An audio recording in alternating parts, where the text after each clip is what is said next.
Welcome to the Jordan B. Peterson podcast, Season 4, Episode 42, recorded on May 18th, 2021. I'm Michaela Peterson. Quick update. My dad is feeling better. Not fully good, but better. Thank goodness. On this episode, my dad discussed philosophy from a historical perspective with his guest, Dr. Stephen Blackwood. Dr. Blackwood is the founding president of Ralston College in Savannah, Georgia, and author of The Consolation of Boethius as Poetic Liturgy. With a main focus in the history of philosophy, Dr. Blackwood also founded the Inner City Youth Program in Nova Scotia. He hosted and moderated further soul-feeding conversations with my dad, Sir Roger Scruton, and Slavoj Žižek in the past couple of years. I hope you enjoy this episode.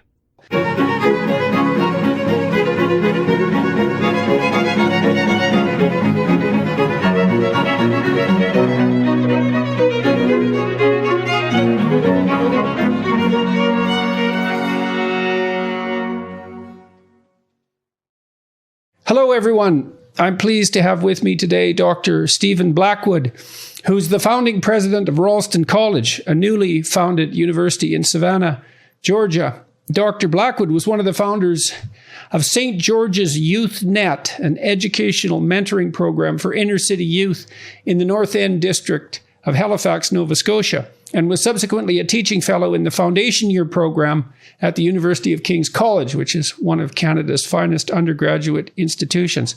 Blackwood hosted and moderated a conversation between Sir Roger Scruton and I at Cambridge University in November of 2018 and moderated the debate Happiness, Capitalism versus Marxism between Slavoj Žižek and I on April 19th, 2019. Dr. Blackwood lectures and specializes in the history of philosophy, especially Boethius. He also hosts the Ralston College podcast, which has featured guests including Douglas Murray, the physicist Freeman Dyson, Andrew Doyle, the online satirist and author, and Theodore Dalrymple, who wrote Our Culture, What's Left of It, among many other books. Oxford University Press published his book, The Consolation of Boethius as Poetic Liturgy in 2015. Welcome, Dr. Blackwood. Stephen, it's really good to see you. Thanks for agreeing to talk to me today. Thanks for having me in, Jordan. It's great to see you again. I think the last time we actually saw each other, I believe, was during the debate with Slavoj Žižek. Is that correct? That is right. I think that is right. Yeah. So it's 2 years ago. So maybe I could ask you, first of all, about the Inner City Youth Program in the North End of Halifax. I don't know that story, so that might be a nice place to start. Well, I grew up in Eastern Canada in a place that you would know, but perhaps not all of your listeners know, in Prince Edward Island, in a sort of pastoral, quiet, sleepy, very rural place on a small family farm. In a huge, well, comparatively by historic standards, by contemporary standards, rather, a huge family with 7 younger brothers and 2 younger sisters. My parents, a milk cow. I don't want to paint too idyllic a picture. Everyone knows family life and farm life is all kinds of ups and downs.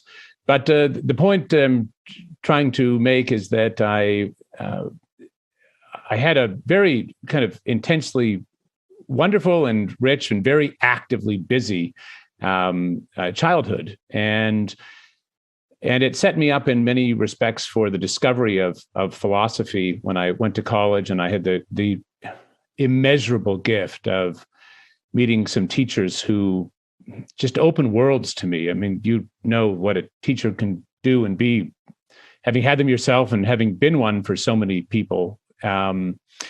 And I really fell in love with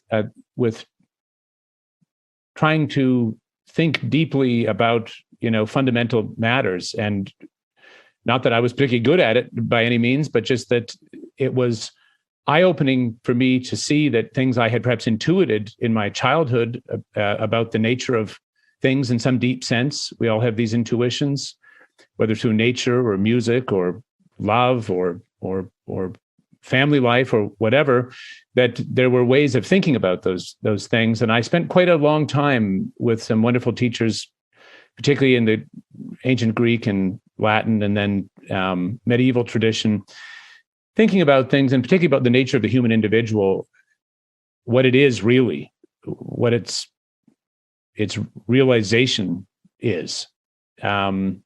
Anyway, I mention all that because when I came to the end of my master's degree, I'd gone straight through, doing a lot of, thinking work in a wonderful community, it needs to be said. I had kind of, in a way, had my fill of ideas, and I had kind of tapped out. I'd gone as far as I could in the theoretical at that point, and I needed to re-engage in I wouldn't say the real world, but in the more, the world of activity and action. And I had a dear friend and mentor of mine named Gary Thorne, who was the priest at an inner city parish called St. George's Church in Halifax, Nova Scotia. And he had been, with others, including one of my sisters, had been working in the inner city, thinking about, which was, I should say, a very rough and highly dysfunctional place. North end of Halifax or was, and in some respects still is, not least because of a absolutely catastrophic civic decision. There was a place in Halifax called Africville, Black community that, though perhaps was not entirely up to contemporary standards in terms of technology and things, was a vibrant place. Duke Ellington had played there. It was a flourishing community.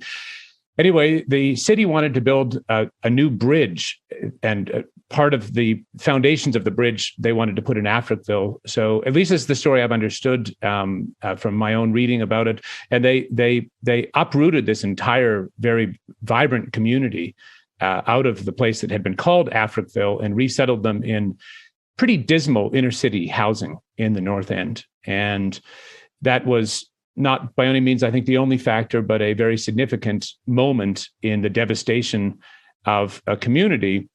And when I was there in the late 90s into early 2000s, mid 90s to early 2000s, there were very many, pretty serious problems, from drug and alcohol abuse to prostitution, devastatedly broken families.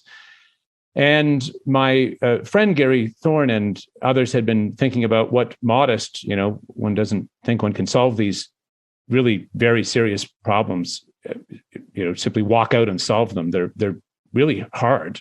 But what could the parish, that is, say, this community, do that might be meaningful? And so I was with a group of people involved in setting up a very small, this is a small community, but small youth mentoring and life skills program called St. George's Youth Net. And the idea was to be a kind of network that would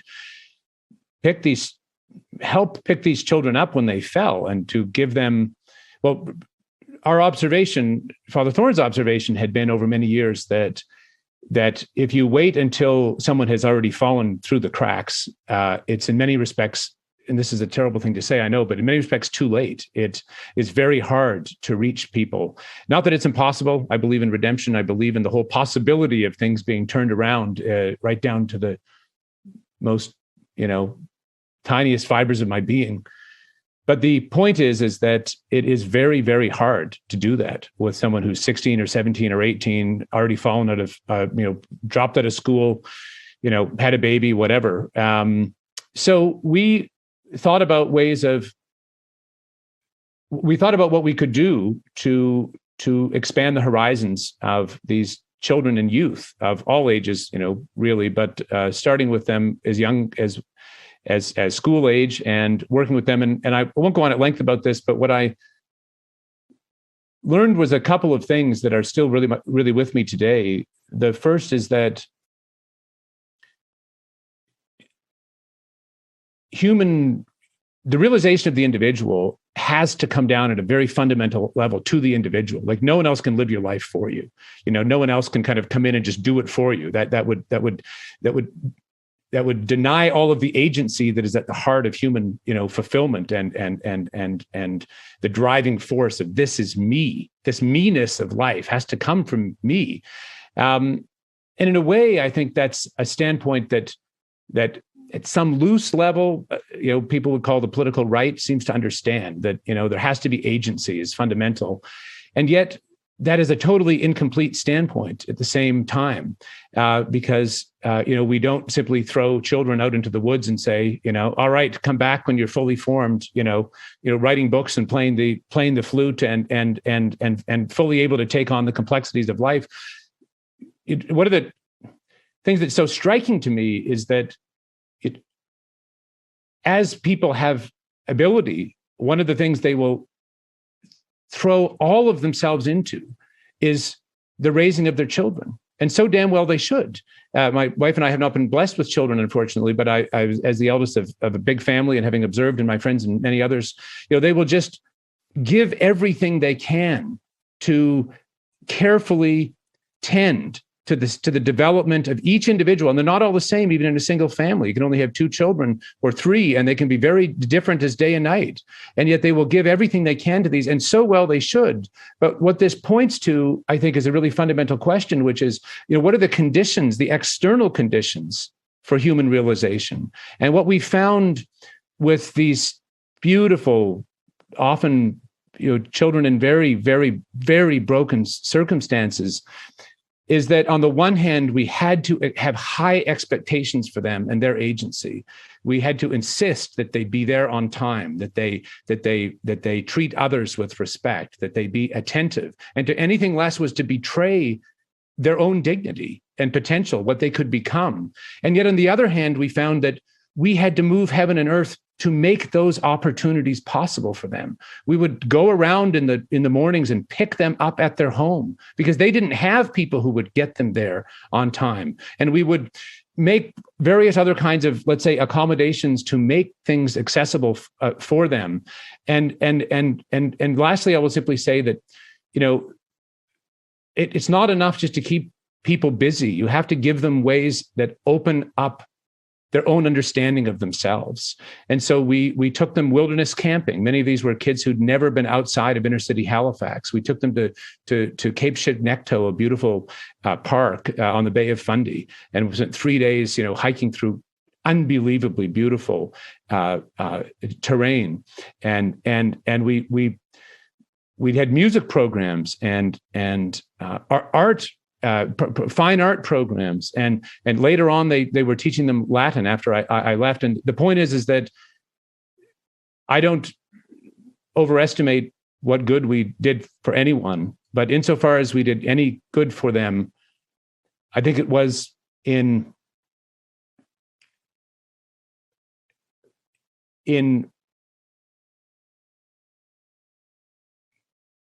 believing that, helping them believe that they mattered at the highest plane of existence, that they belonged to that highest plane of existence. It wasn't just enough to, learn technical skills, or as important as those are, or to know that you needed to come on time to have a chance in life, but that you were made, the highest and best things there are were made for you.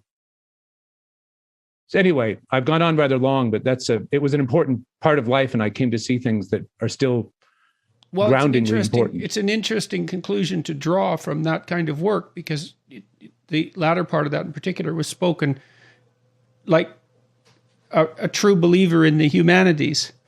And I suppose we can transition our conversation to that. I mean, the first thing I'd like to ask you, though, before we do that is, you grew up in this rural community, you went off to college. What sparked your interest in philosophy? Were your parents educated? I mean, how did you come by the interests that you have?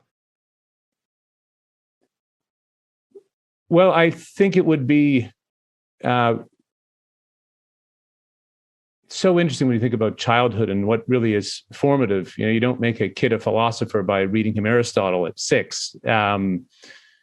My upbringing, my parents and my siblings were unbelievably important to my sense of the world, to my sense of what a human individual is, to my sense of what's good, to my sense of the possibilities of redemption, and so on and so forth. So I would say, in a very deep way, my earlier childhood opened me up to be able to then later think about things in a more abstract or philosophical register. But, philosophy doesn't exist in a vacuum. I mean, it's not for no reason that, Plato and Aristotle are after Homer, and the things that you can only really think about things that you already in some sense intuit. You don't just sort of abstractly go off and, discover things that the deepest thinking is about. You have to already have them in some form. You have a sense of, well, you could take anything. You can take the difficulty of life, or the beauty of a sonnet, or the beauty of nature, or the horribleness of suffering. And it's very hard to think about these things in the abstract. If you've never suffered and never seen suffering, of course, most human beings at some point do in pretty serious ways. But the point is that one of the things I think we absolutely need to think about very seriously as a society, and as parents and as educators and so on and so forth, are what are the deep forms, the deep things that shape an individual in such a way as to open up that horizon later in life. And, I know you've done a lot of work on early childhood development and reflected at length on things like play in Piaget and others. Everything in its own time in a way that is right for the stage of development. But what I'm saying is that I had some very deeply formative encounters with things that I think are of a very, and I think they're not exclusive to me. They're universal human realities.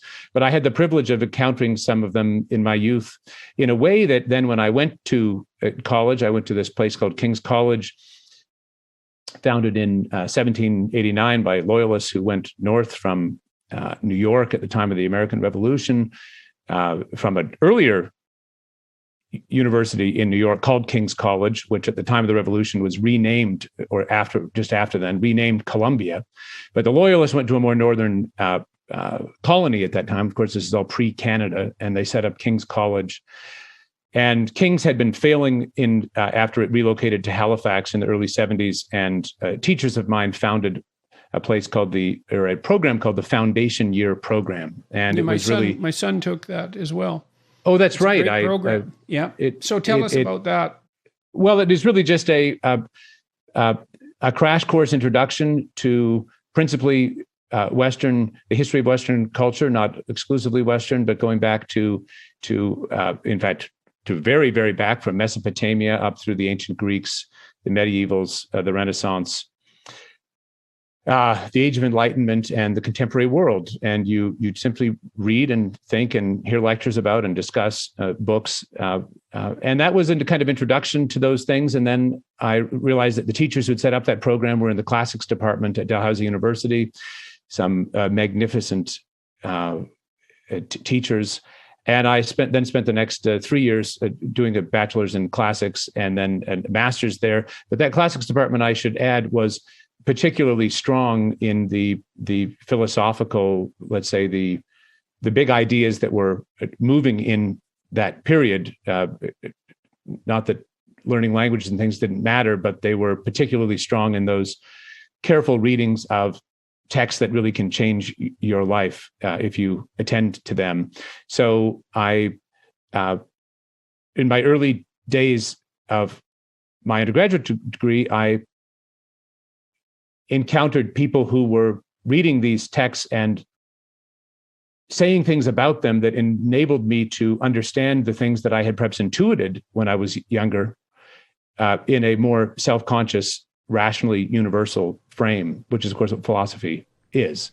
This week's episode is brought to you by Bio-Optimizers. If you struggle with falling asleep or staying asleep throughout the night, one of the best things you could do for yourself is to start getting enough magnesium in your system. I recommend you guys try out Magnesium Breakthrough by Bio-Optimizers, the only organic full-spectrum magnesium supplement that includes 7 different forms of magnesium. Getting all of them in means that you'll get to experience its calming, stress-reducing, sleep-enhancing effects. I like it because there are no synthetic additives or preservatives. not like those other not so great products you probably find in your drugstore. So if you're taking magnesium, try this one. A lot of people are low in magnesium, and this is a high quality product. For an exclusive offer for our listeners, go to www.magbreakthrough.com/JBP and use code JBP10 to save 10% when you try Magnesium Breakthrough. For a limited time, BioOptimizers is also giving away free bottles of their best-selling products, P3OM and Masszymes, with select purchases. So go to magbreakthrough.com/JBP now to get your exclusive 10% discount plus the chance to get more than $50 worth of supplements for free. So I've been thinking while you've been talking about something that I've been writing about, and I've been working on this for a long time. So I'm a behavioral psychologist, and so behavioral psychologists are eminently practical. We tend to break things down to the smallest applicable unit of action, right? So if you're trying to help someone move somewhere better, well, you want to figure out what better is, but then you want to decompose that into actions that are likely to be undertaken, and those might be very, very small actions. And I've been thinking about the question of the meaning of life, and the first objection, I suppose, that arose in my mind was an objection to the question itself, because there might not be a meaning in life. There are places where people derive meaning, and you can list them, and it's useful practically if people are thinking about how to organize their life, if they're unhappy and they want to know how things might be better. I mean, my observation, and obviously not only mine, is that people generally need to have a career or a job to keep the wolf from the door, but also to engage them productively with others, which is a primary source of meaning for conscientious people and for creative people alike. You need to pursue your education to flesh out your intellectual capacity. You have to take care of your health, physical and mental. You need an intimate relationship. You need a family. You need friends. You need intelligent use of your leisure time. You have to regulate your susceptibility to the temptations that might lead you astray, drugs and alcohol and perhaps pornography and those sorts of things.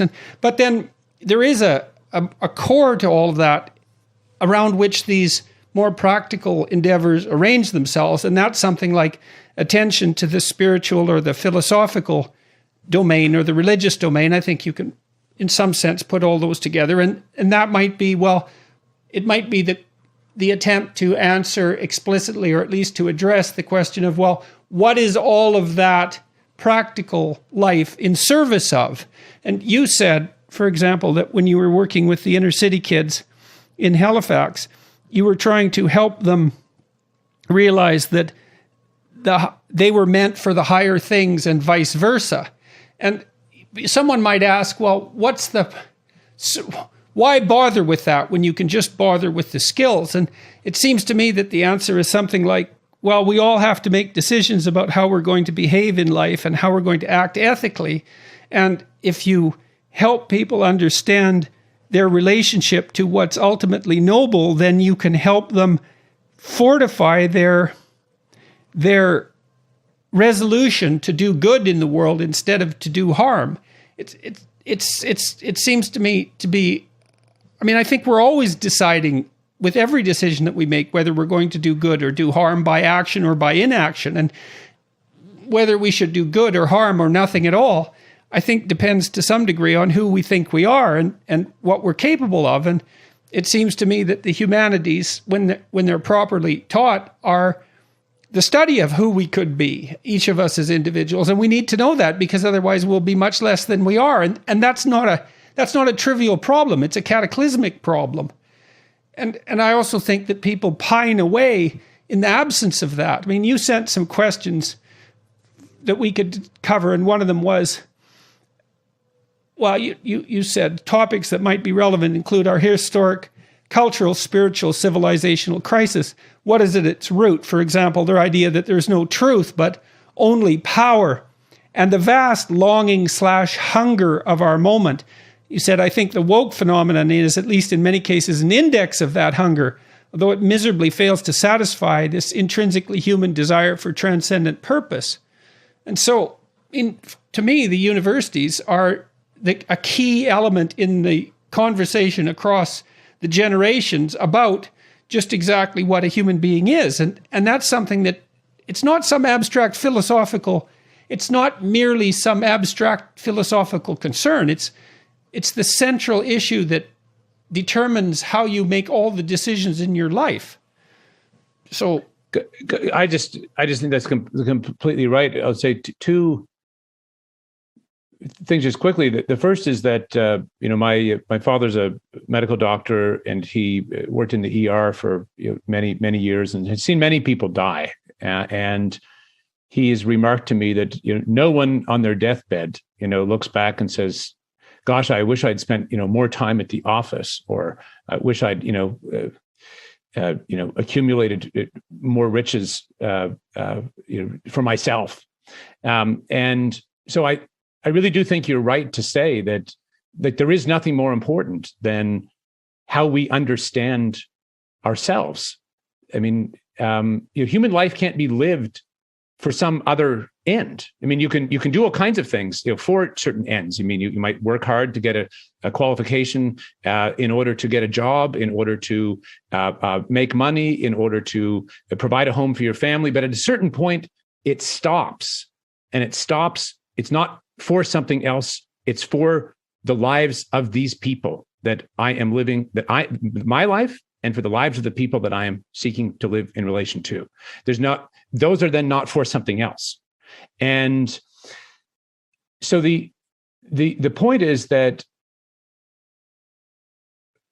our self-understanding, I mean, you can regard this you can even look at this, I think, Jordan, from an evolutionary standpoint. I mean,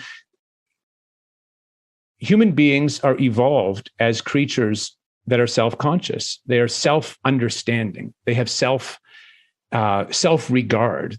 And this is, you may think that all of the ways in which they regard themselves, or the things in relation to which they understand themselves, whether it's truth or beauty or purpose, you may say all those things are just, constructs of the will to power, which of course is what, the dominant nihilism would have us believe. But and which I do not accept, and which I think we can show to be wrong, very clearly, rationally, philosophically. However, even if you think they are constructs, you still do not escape the fact that human beings are evolved in this way, such that how they understand themselves is absolutely fundamental to their nature. Like, that is what we are as an evolved species. And so any culture that does not enable human beings to understand themselves in a way that they find to be richly meaningful, and I'm not saying meaning is just a construct, but if it does not do that at the end of the day, it has failed its fundamental test. Yes. Yeah. Okay. So now let's go after this power idea, and be okay. So you seem to agree with something that I've also concluded, that what's at the root of our current cultural malaise is this idea that human social institutions, and then also by implication, primary individual motivation, that human institutions are predicated on power. And so the more I've thought about that, the more wrong it seems to me to be. And I've also been thinking about truth and lies some more. And, there are those lies that you tell when you just skirt the truth a bit. So they're maybe the ones that are most easy to get away with, and often most effective, but not always, but often most effective because maybe they work the best. You take a truth and you bend it a little bit, and that's still a lie. But then there are statements that are antithetical to the truth. They're anti-truth lies. And I think that the idea that human social institutions, especially the functional social institutions of the West, that they're predicated on the drive to power, I think that's an anti-truth. So let's see if we can take that apart a little bit. I mean, the first question might be, well, what exactly is the definition of power? Who's making these claims, and what's the definition of power, and why are they making the claims? So let's start with who's making the claim that our social institutions are predicated on power? Well, it does seem to me to be a claim that comes pretty fundamentally out of the academy. I mean, one of my constant refrains is that the academy, the university that is upstream of absolutely everything else. Culture, policy, politics, art and architecture, family life, media, just go down on through the list. And I think that these narratives or frameworks are proceeding fundamentally out of certain forms of really 19th and 20th century philosophical critiques, many of which were important and even necessary and illuminating in their original form, but which have been made into very reductive, totalizing forms of seeing the world. And so is it reasonable, do you think, I've talked about postmodern neo-Marxism, and of course people who are critical of the way I think point out that, well, postmodernism hypothetically is predicated on the idea that all grand narratives are to be questioned, which you would assume would include the grand Marxist narrative, which presumes that the most appropriate way to view human history and human social institutions is by positing the existence of an oppressor class economically and a subordinate class economically, the bourgeoisie and the proletariat. And so that's the fundamental analytic lens through which Marxists approach the world, that those who have because they've taken from those who have not.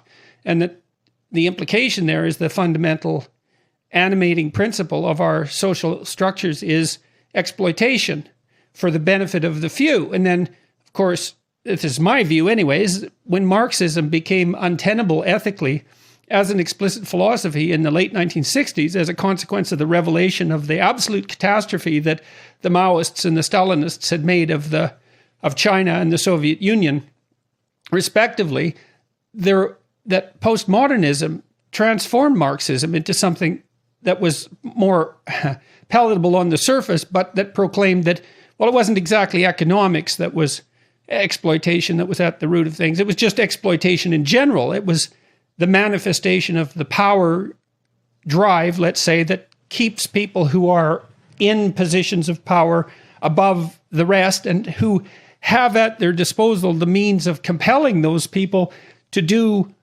what they would not do otherwise against their will. That's an expression of power as well. I mean, do you think there's something, am I wrong in that formulation? I mean, I've tried to understand this. I'm not trying to be, what would you say, biased or blinkered about it. It's just that's the way it looks like that to me. I mean, people like Derrida and Foucault, they were Marxists to begin with. And isn't it the case that the notion that our social relations are structured as a consequence of the expression of arbitrary power, isn't that merely a transformation of that initial Marxist presumption? Or am I barking up the wrong tree here? Well, I would say a few things. The first is that I'm very far from a scholar of these, complicated intellectual movements from the late 18th through to century through to the present. But in my reading, certainly in the main, there's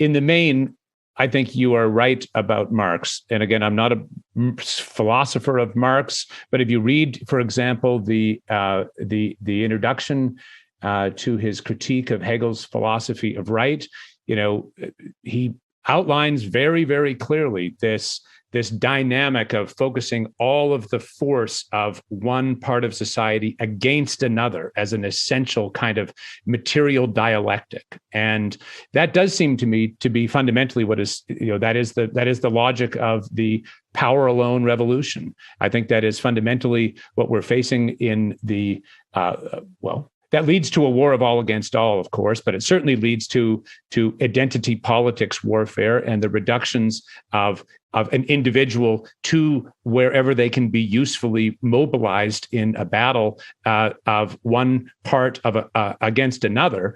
But I would also say about Marx, and again, just to think of, as you know, when you get into studying complicated things, you always feel you must endlessly qualify what you don't know. There's a huge amount I don't know about Marx, but I also know that he says that religion does not make man, man makes religion.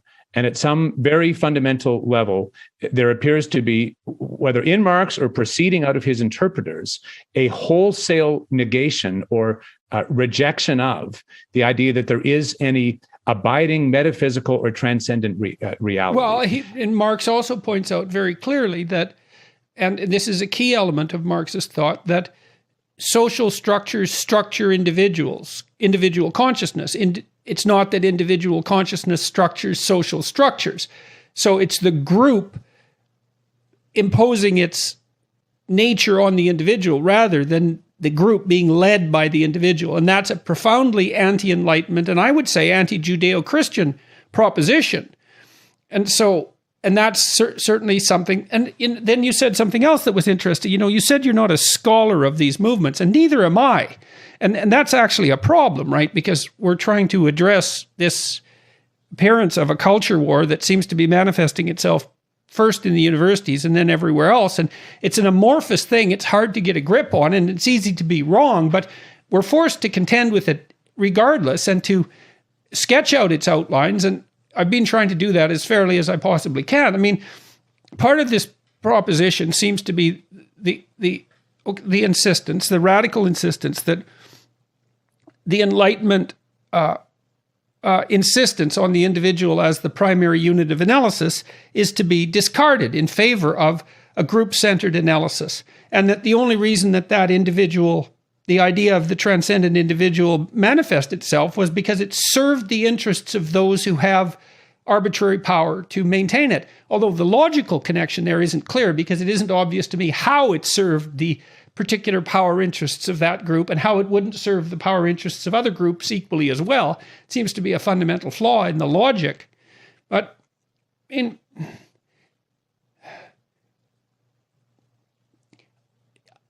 I've been thinking about my own experience with social institutions and my knowledge of how people develop as well as how children develop. And the first thing, or part of that, is that all the developmental literature suggests that the use of aggression, which is what you'd expect to be developed if power was the fundamental organizing principle of social institutions, you'd expect that aggressive children would do better than non-aggressive children, and that you'd expect that children would be socialized by their superordinates, their adults, their teachers, their parents, to manifest aggression in the service of power.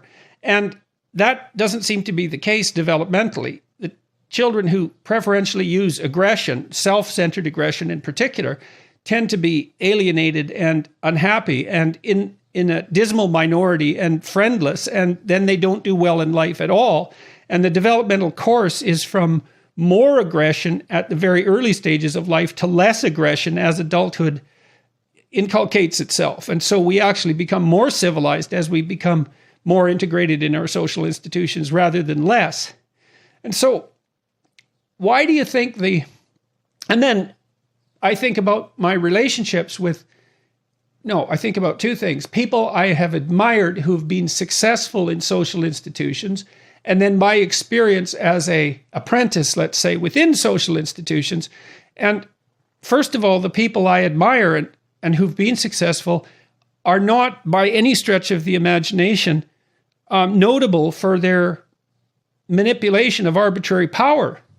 Quite the contrary, the people that I've met who are particularly admirable have done everything they possibly can in their positions of authority and competence to open the door to advancement to people around them, to facilitate their cooperation, to work with them genuinely in a manner that increases the probability that both of them will succeed.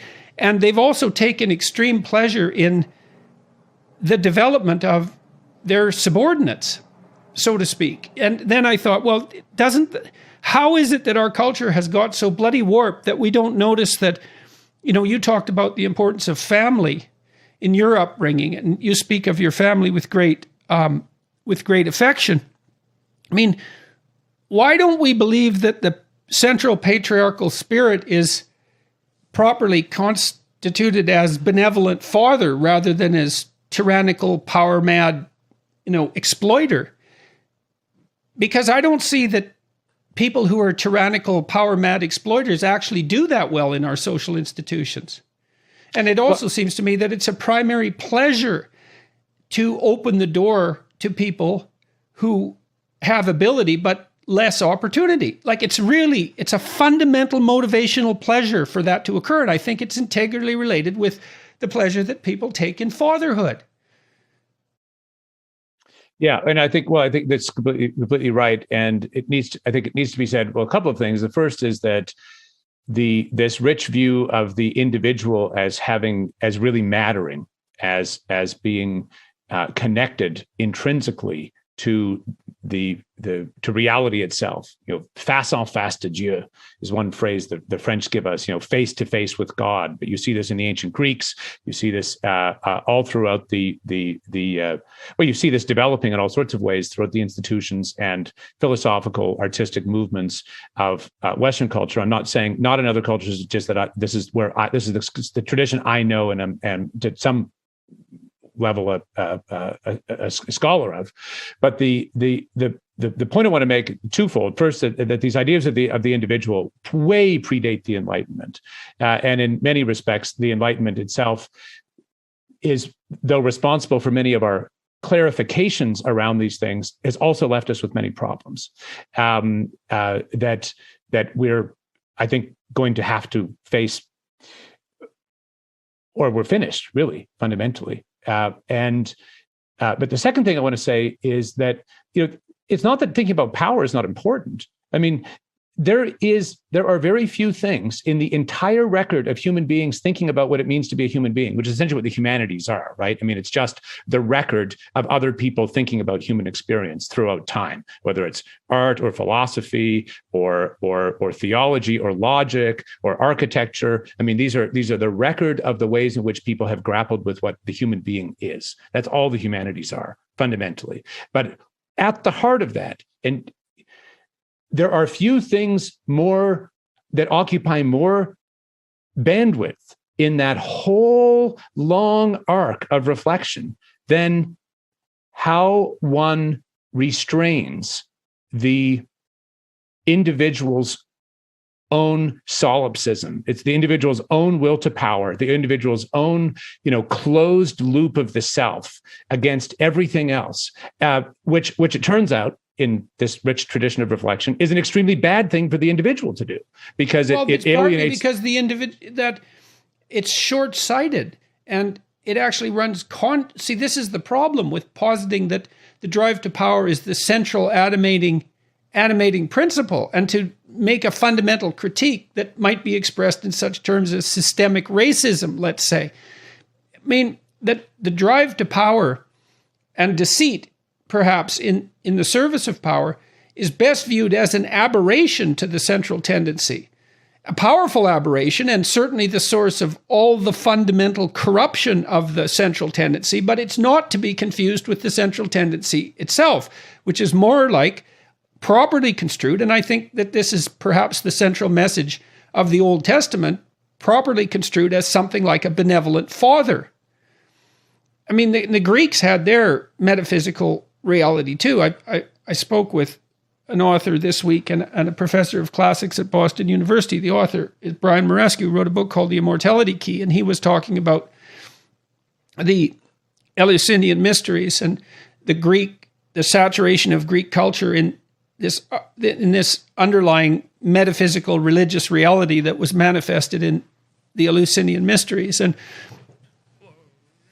in the Dionysian tradition as well. We talked a little bit about the transformation of the Dionysian into the Christian as a consequence of the union of Greek society and Jewish society. Out of that comes Christianity and this new conception of man as akin to divinity in some sense, or a recreation of that idea. I'm fumbling for words here, but I'm trying to get a picture of the central animating spirit, because what we're pushing out of the universities is the idea that we're fundamentally motivated by group-centered tyranny. And I don't believe that to be the case. I don't think that that's what good people are motivated by. And I don't think that bad people are particularly successful in our social institutions. I think that's an unbelievably cynical and dangerous way of looking at history. And it's also a way of looking at history that demolishes your own motivation, because if the central animating tendency of our social institutions is the expression of tyrannical power, then that's the defining characteristic of your own ambition. But if your own ambition is to develop yourself as a noble being who has a broad purview and who finds fundamental pleasure in serving the higher good, well, that's a whole different story. And the story is the critical thing here. And that's what the universities are supposed to be transmitting, is that central story. And if we're wrong about this, we're going to tear things down. Yeah. Well, I don't think we need to say we're going to. I think in many respects we have already. Now, you were going to critique the Enlightenment. Well, I think we have already very deeply deconstructed many of the forms of life and culture that actually mediate the individual's agency and deeper realization. And we were saying a minute ago that if you look at things simply from the standpoint of power and you analyze individuals by that, I mean, the paradox is that if you tend only to your own power, you are a disaster. You are a disaster as a human being. You are a disaster in relation to others. You end up wildly unhappy and unfulfilled. I mean, that is simply a fact. It's the path downward. In every level. It's not like you can be an individually successful psychopath exploiting everyone and end up hedonically advantaged without suffering. That isn't how it works. I've never seen that happen. I don't believe it's possible. And so I can't understand why we've bought the idea that power is the central animating principle. Like, what the hell? And why have it? There's an envy in it. There's an envy in it that I can't quite put my finger on. It's related in some sense to this. I've noticed that in the universities, whenever I worked with business people, for example, a lot of my peers would become upset with me. And I always wondered why that was, because my sense was, well, there was just as many good people and bad people in business, let's say, as there were good people and bad people in academia. And it was just completely foolish to draw an arbitrary line. But it had something to do with envy. And I was talking to Paul Rossi, the New York teacher who got nailed for standing up against the importation of critical race theory, let's say, into the private schools in New York.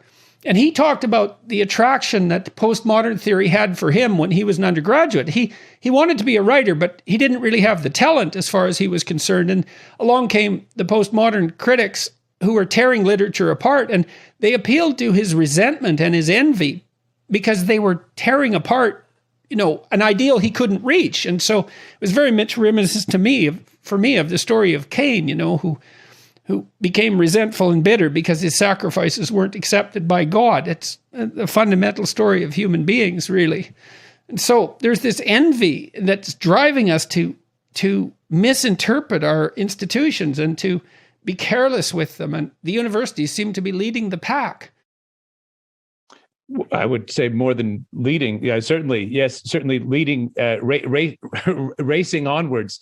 I think that one of the terrible ironies of this standpoint is that it becomes guilty of the very things that it accuses in others, and so it violates our institutional life. It violates our whole relation to the past. It violates the individual. That is to say, when you drink the Kool-Aid of there being only power all the way down, you are in a grim world.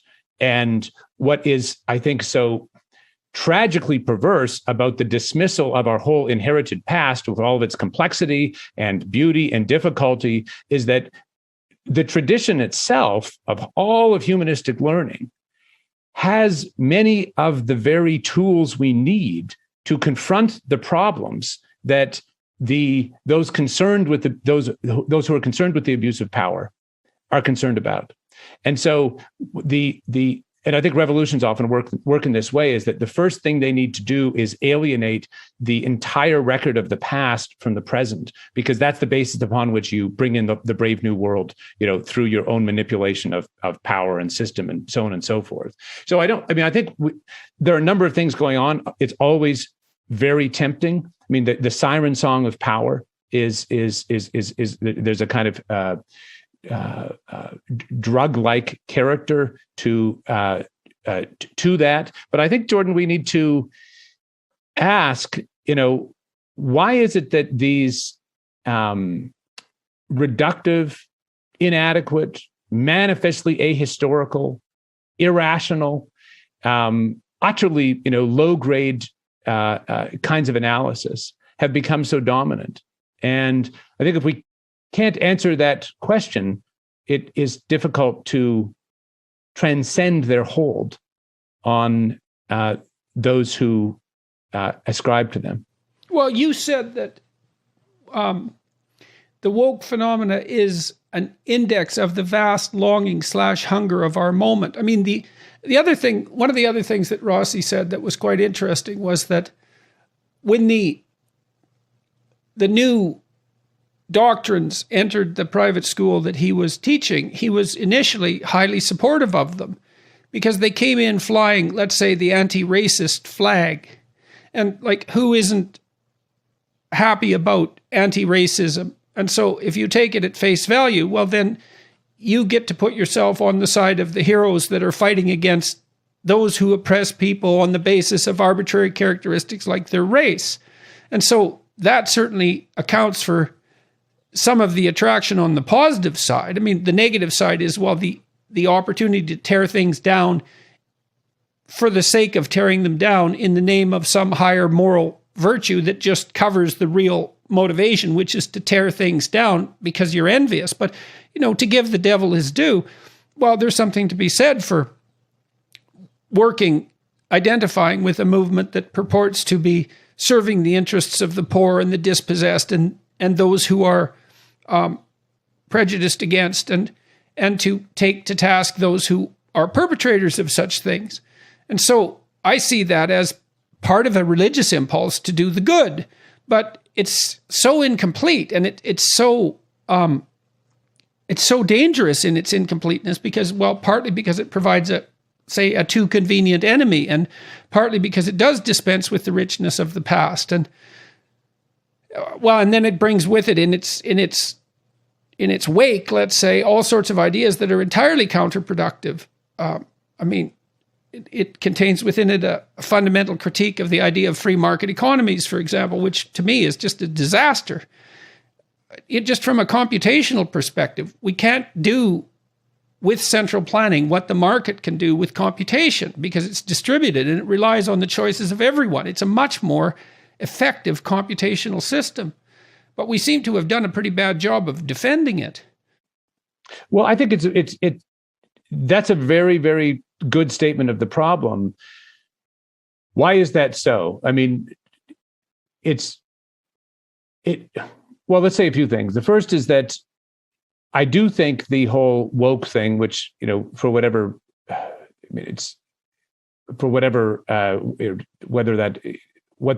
that word even means is, I think it is a good question to dig into fairly carefully. But I think it is an index of a search for meaning in a deep sense, at least for many. Of course, there are many people who just cynically take things up. They know it's a power move. It's a power political move. They know what they're doing full well. It's wrong. It's reductive. It destroys people's lives.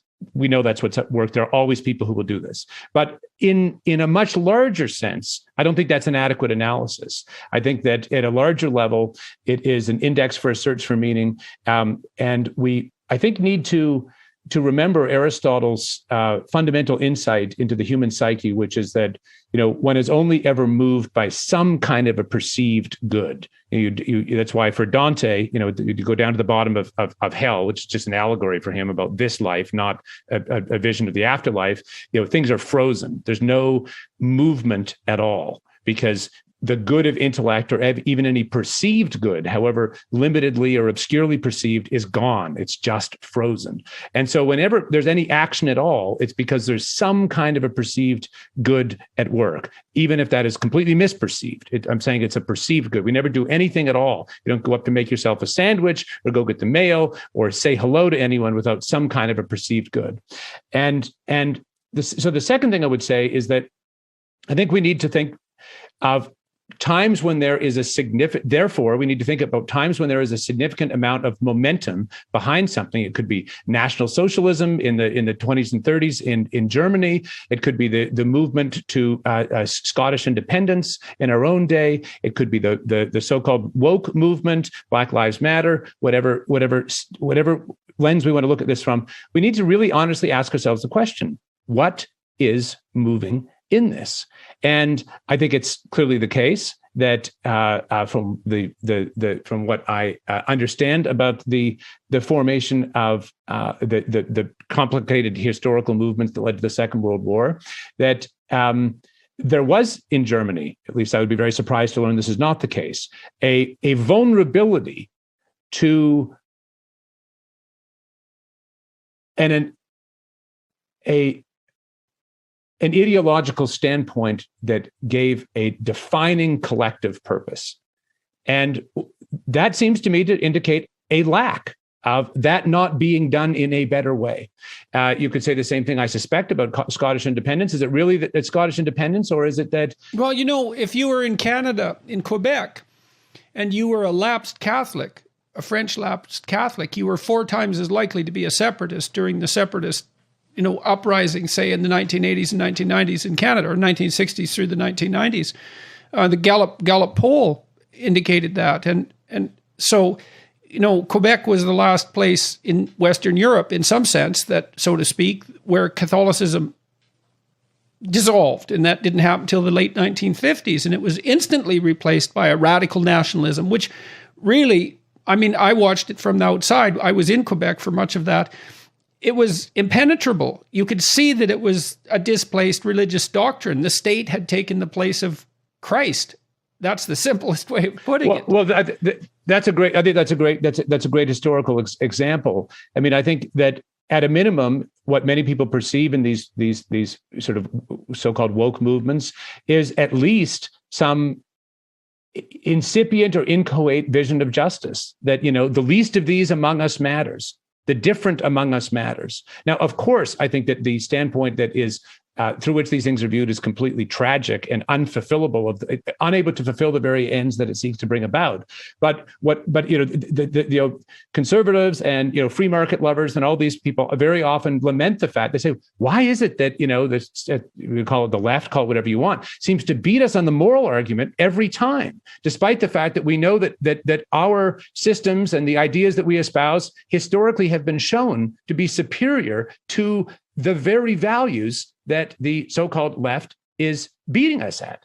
And I think that this does raise the fact that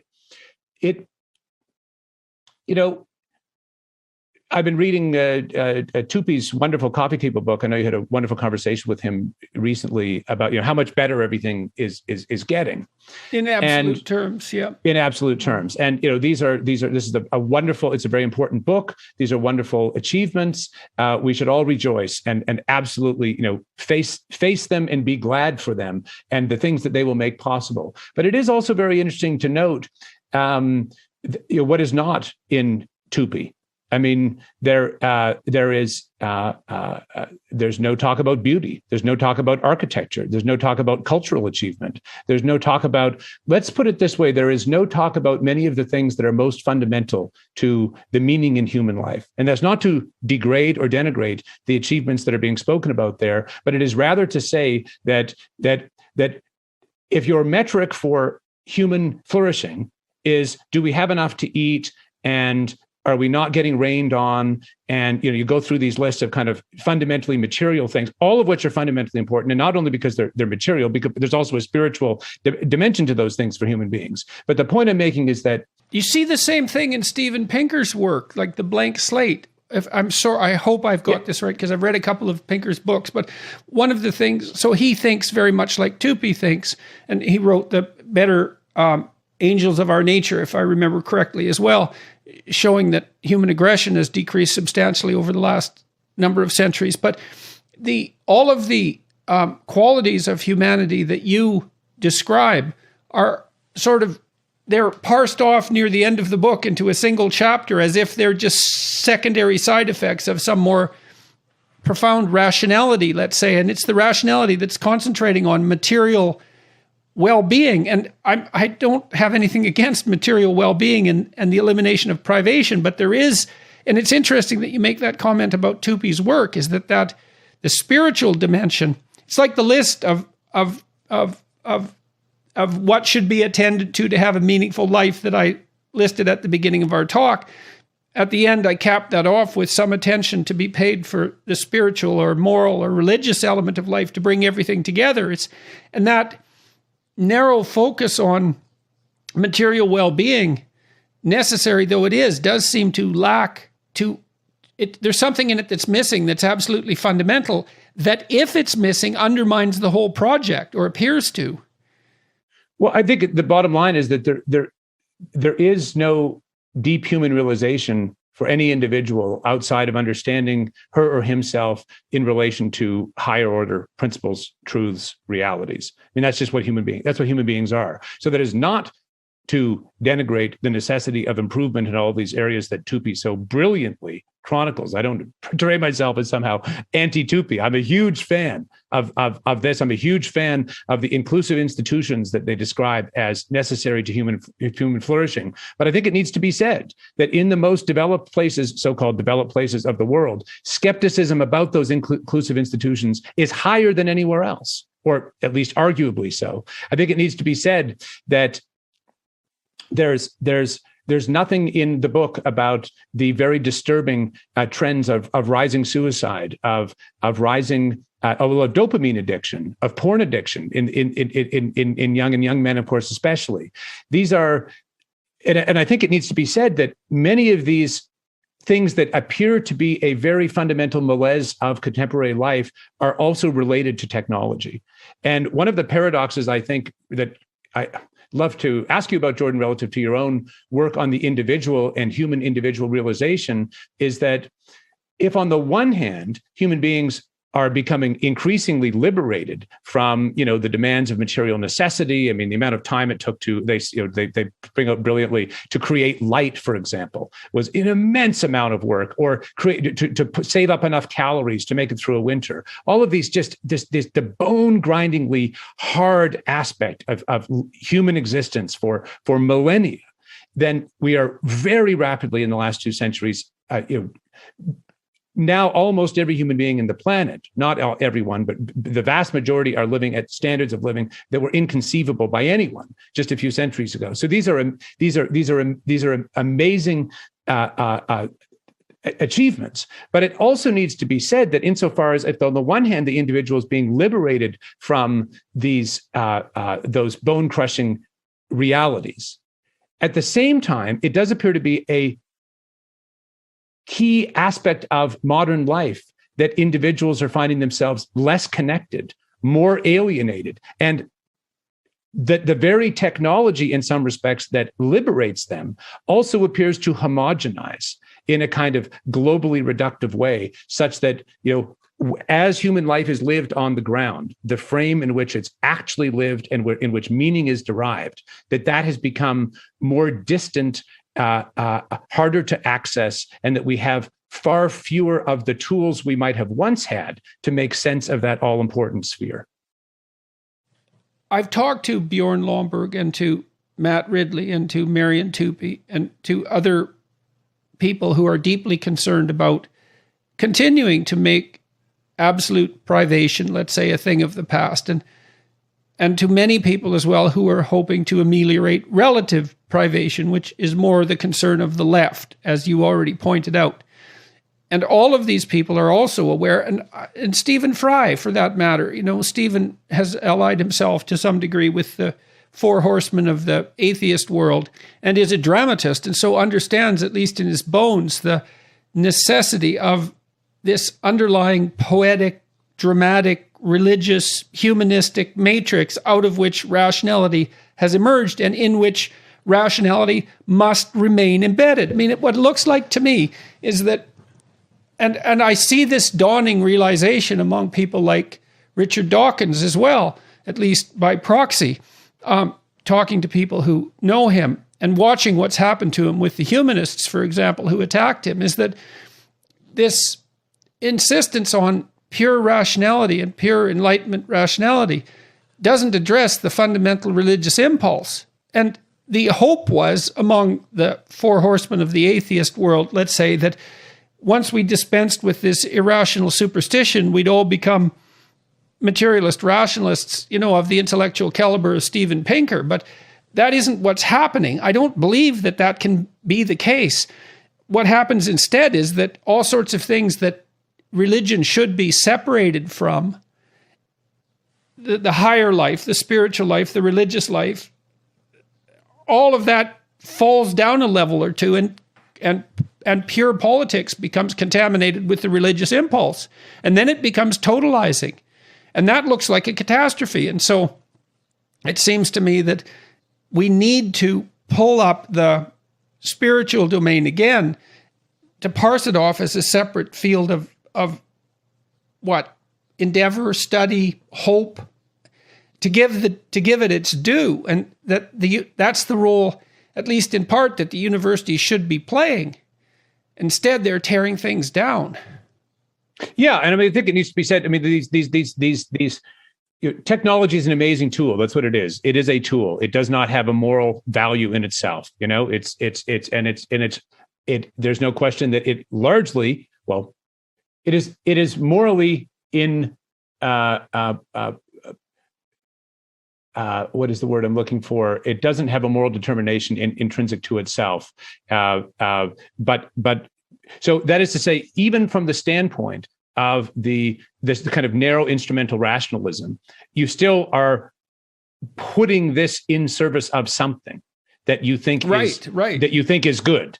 It's good to feed people, but you have to ask yourself, why do we think peace is better than war, or why is it that forgiveness is better than vengeance, or that unity is better than disunity, or that beauty is better than ugliness? This is a point that I know we both are very keen about. Maybe we can talk about beauty in a minute, but the point I'm making is that is twofold. That's relevant to that central animating spirit of mankind, let's say, because that central animating spirit accepts all those propositions that you just laid out as givens, that beauty is preferable to ugliness, that unity is preferable to disunity, that life more abundant is preferable to privation. And that's all part of our central ethic. And that's part of the central ethic of our properly functioning institutions as well.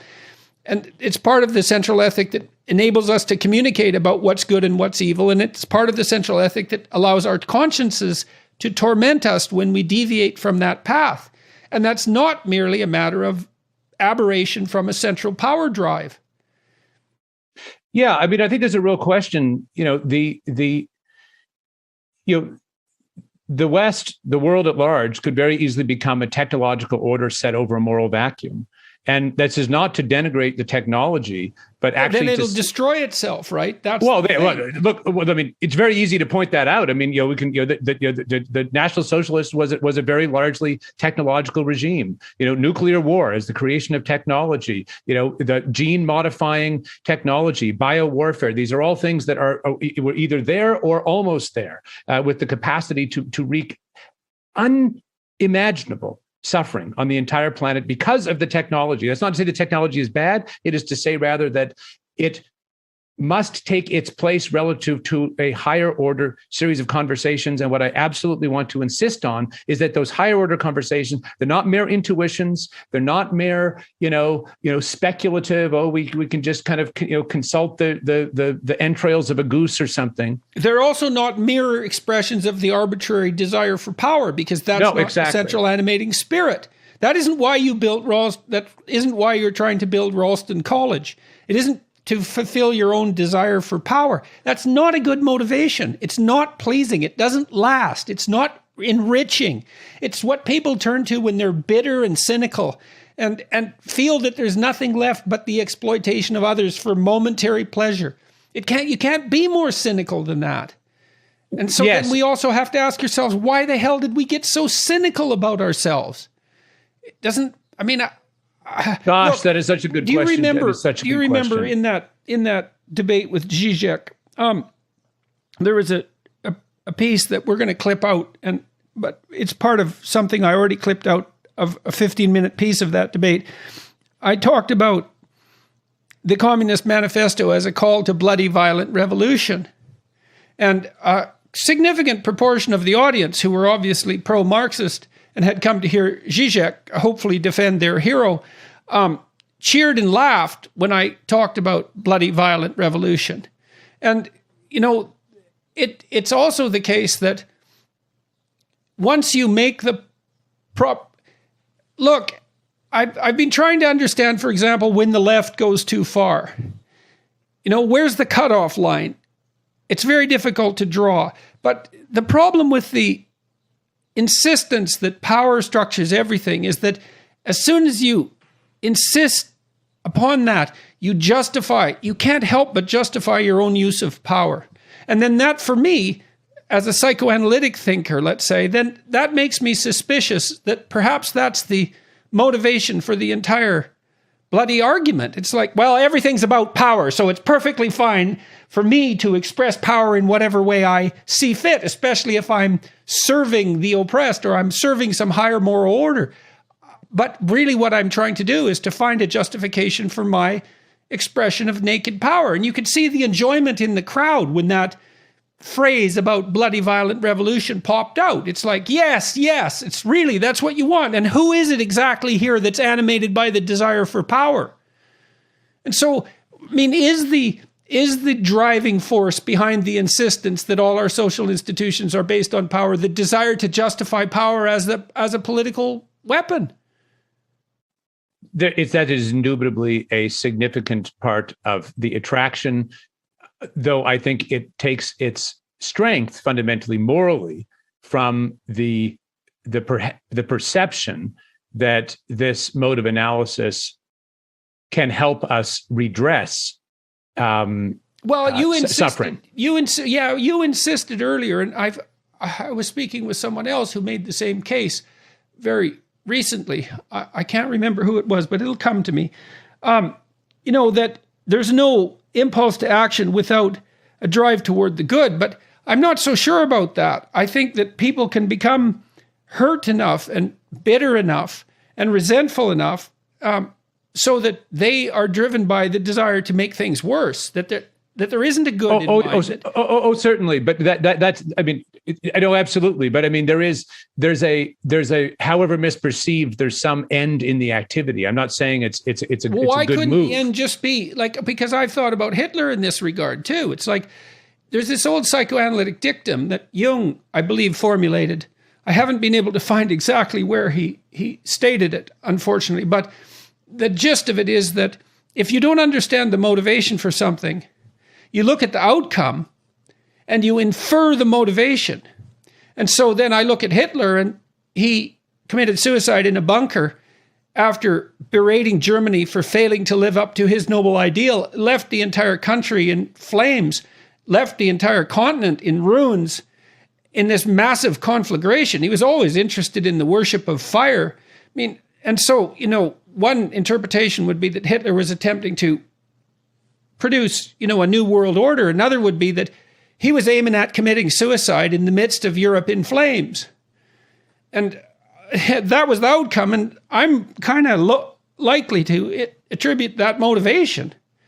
You could think about it as a warped attempt to pursue the good, in the form of, let's say, an extreme nationalism and the binding of a tribe.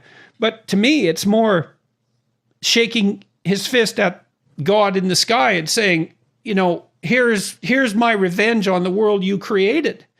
And I don't see I don't see any drive to good in that, except peripherally. Oh, sure. Sure. I'm certainly not saying that these things are actually good. What I'm saying I know you're not. Yeah. That the action however perverse, perceives, even if it's just the perception of the furtherance of the self's own will to power. What I'm saying is it's moved by a perception of an end, and that end may be completely cataclysmic. And frankly, that's why the whole work of education, of parenting, of our social institutions aims at, we hope, enlightening or helping the individual to better perceive what is really good. Good. And yes. And okay, so, let me ask you about that. So I've been thinking psychologically, again, about Christianity. And I know that Christianity is an extension of other metaphysical forms of thought, but that predated. But it looked to me like, and some of those were derived from Mesopotamia, and some of them were derived from Greece, and some of them were derived from Judaism and other sources. But they all seem to me to be part of the conversation that human beings have been having amongst themselves for thousands of years about what the nature of the ideal human being is. And I see these cathedrals, these works of art in architecture that took a tremendous amount of labor and produce a dome-like structure that represents the sky, and you see Christ as logos spread out on the sky as a transcendent force. And you ask yourself, well, what exactly is that signifying? And the answer is at least the proposition of a kind of ideal that's associated with, let's say, universal love and truth in speech. That's the logos, summed up in two phrases. And if there's no metaphysical reality there at all, there's still this imaginative enterprise that characterizes the entire human, imaginative effort, cultural effort to posit a transcendent ideal that we would live in relationship to. And I just don't see that case being made very strongly, and I can't really understand why, because isn't it rather obvious that at least part of what Christianity has been is the attempt by thousands of people over thousands of years to specify the nature of an ideal? Certainly, I would say so. And I would say that the fact that these principles actually work is proof of their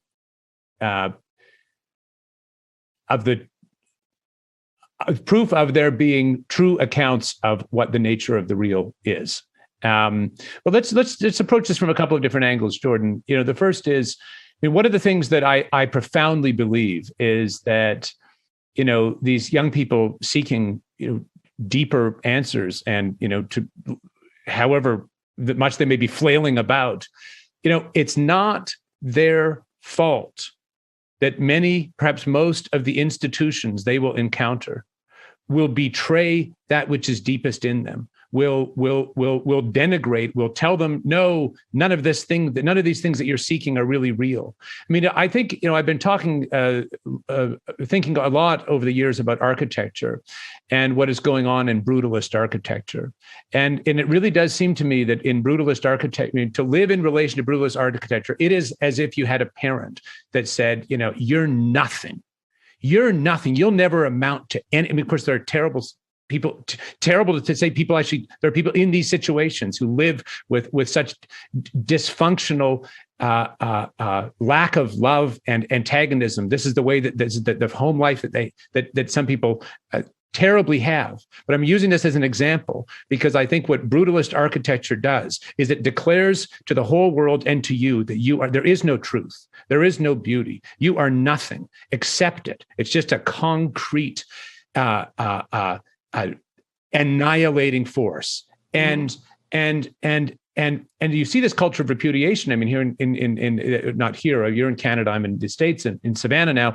But the Chateau Laurier, I think I misspoke recently, called it the Frontenac, which is in Quebec. But in Ottawa, the Chateau Laurier, there's been a desire to expand this sort of beautiful sort of neo-Gothic building, and it went through 6 rounds of approval to finally to make a set of plans that would meet the local architectural or review board, whatever it was.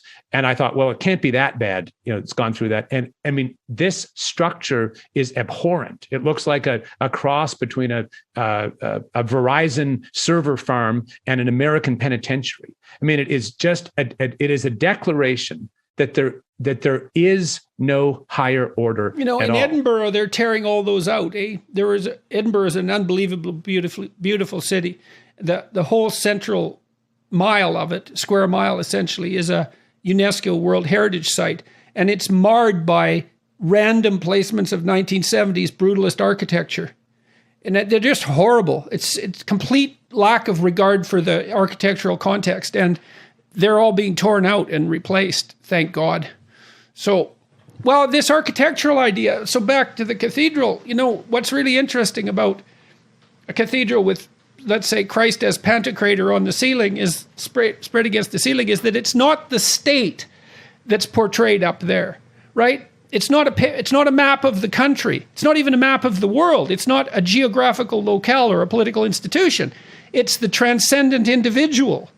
And, it's just not obvious to me. It seems obvious to me that that's correct. And that if it isn't the transcendent individual, then it becomes the state. And as soon as the transcendent becomes the state, then we have a catastrophe. And I don't see any difference between the insistence that our identity is predicated on our group membership. I don't see any real difference between that and the insistence that we're just handmaidens of the state. It's a totalitarian insistence. And I think part of that too is maybe, I learned from Jung that as soon as you posit an ideal, you also specify a judge. And the higher the ideal, the more severe the judgment because of your distance from the ideal. And so part of what we're seeing too might be a rebellion against the awful requirements of that ideal. But that doesn't justify the rebellion. Because if it's really the ideal, then if you don't act it out, you fail to act it out at your peril. And then we need to have a serious conversation about the metaphysical, about the practical implications of the idea of this ideal. I mean, if we've had this conversation about the transcendent individual as the ideal against which we should all be judged and to which we should strive to emulate, is there any relationship between that ideal and the structure of reality itself? Because that's the $100 question, so to speak. We have a human ideal, and you could say merely psychologically, maybe even merely biologically, that's something we originated, that's part of our biological nature, that's expressed in this ideal, and it's nothing more than that. But you could also say, well, perhaps it is something more than that. Perhaps it's reflective of the structure of being itself. I mean, it depends on our position in the cosmos. We are self-conscious. We are that which reflects being itself, or perhaps even makes it possible. It's not that obvious what our role is. It might not be so trivial, despite our mortality. Well, I would say that not only it is as you say, but we can know it to be as you say. I mean, this is what the whole history, in some sense, of literature and philosophy and theology is about. Is a, and I want to insist on this. It is a rational grappling with these questions, realities, and indeed truths. I'm going to come back to something in a minute, but just on this topic, one way into this is to reflect on the fact that reality is not zero sum. That, of course, we know this economically. You were talking, Jordan, a minute ago about free, the voluntary exchange of regulated, that is to say, a contractually governed marketplace. That in this exchange, it's not zero sum. We all end up over time better. But you also see this naturally in the evolution of the diversity of species, of languages, of cultures. You've written beautifully about play as orienting the child in relation to a deepening reciprocity with others. We know this in terms of knowledge. I mean, how can it be that in a conversation I can be wrong and be shown to be wrong, and that be a net gain for me. I mean, the whole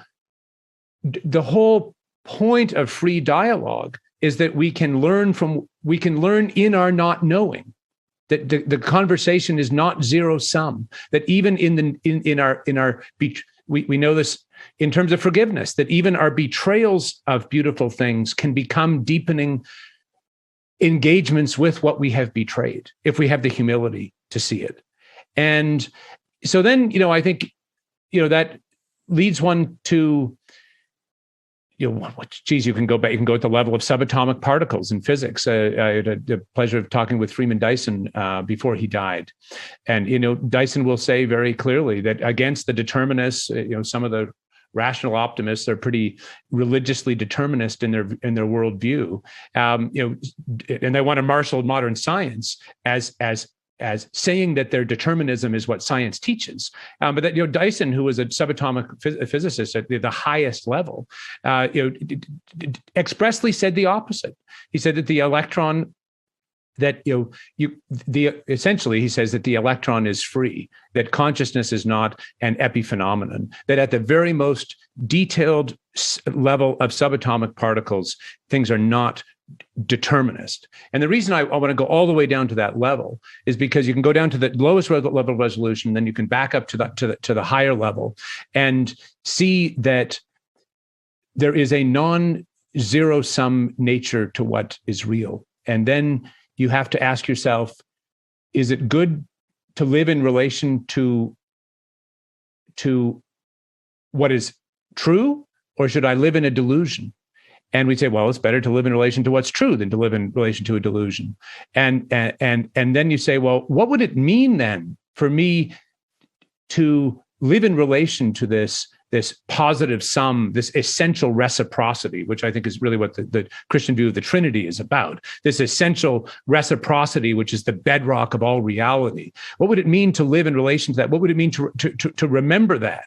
And, one can approach that in any number of different ways, but certainly that is what prayer is. That is what all spiritual exercises are. That's what perhaps walking in nature can be. That's what any kind of meditative activity, intellectual or physical, is a recollecting of the self in the deepest way to what is most real.